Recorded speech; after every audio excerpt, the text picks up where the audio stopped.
నా చిన్నగా ఉన్నప్పుడు ఎండాకాలం బడికి సెలవులు వచ్చుడే ఆల్చం బస్ ఎక్కి అమ్మమ్మ ఇంటికి పోయేటోళ్ళం.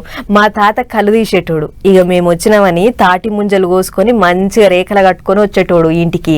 అందరం చుట్టూ కూర్చొని మురుసుకుంటా తినేటోళ్ళం. ఎండాకాలం ముంజలు తింటే పెయ్యికి సలవ ఉంటదని రోజు రేఖలు కట్టుకొచ్చేటోడు మా తాత. ప్రతేడు ఎండాకాలంలో ముంజల మీదకి పానం గుంజుద్ది గాని ఏడ దొరుకుతాయి గీ పట్నంలో. ఏమో మనకు దొరకకున్నా పల్లెల పొంటి ఉండేటోళ్ళన్న తింటూరు తీయుర్రి. గీ అన్న ముంజ కొడలు అందుకొని ముంజలు చేకుడు, గీ కాక ముంజల కండ్లు పొల్లు పోకుండా తేటగా తీసుడు, గిన్నెలేసుడు, చెట్ల కింద ముంజల కొడలు వేసుకొని అమ్ముకుంటుంటే గీళ్ళంతా కొనేతందుకు వచ్చిళ్ళు. అసలే ఎండాకాలం తాడి ముంజలు తింటే సలువు ఉంటదని ఎగబడి కొంటూరు అన్నట్టు పబ్లిక్ సుత.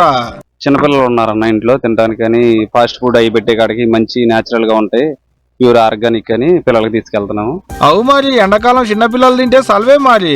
ఇన్నాళ్ళంటే ఊళ్ళో పోయి తాతలతోని తాళల్లోకి పోయేది ముంజలు నరుకొని తినేది. కానీ ఇప్పుడు అట్టు ఉన్నదా? ఎవరన్నా తాళల్లోకి పోయి ముంజలు నరుకొని తినేటోళ్ళు ఉన్నారా?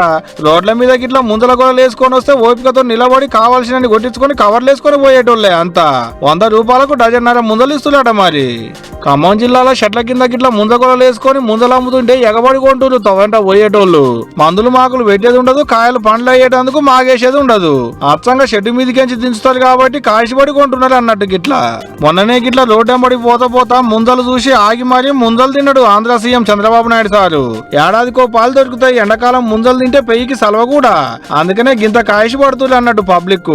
ఇప్పటికి పట్నంలో ఉండేటోళ్ళకే కొనుక్కొని తినుడు తప్పితే పల్లెల పోయి ఉండేటోళ్లకు ముందల కరువేం లేకుండా ఉండొచ్చు పోండ్రి.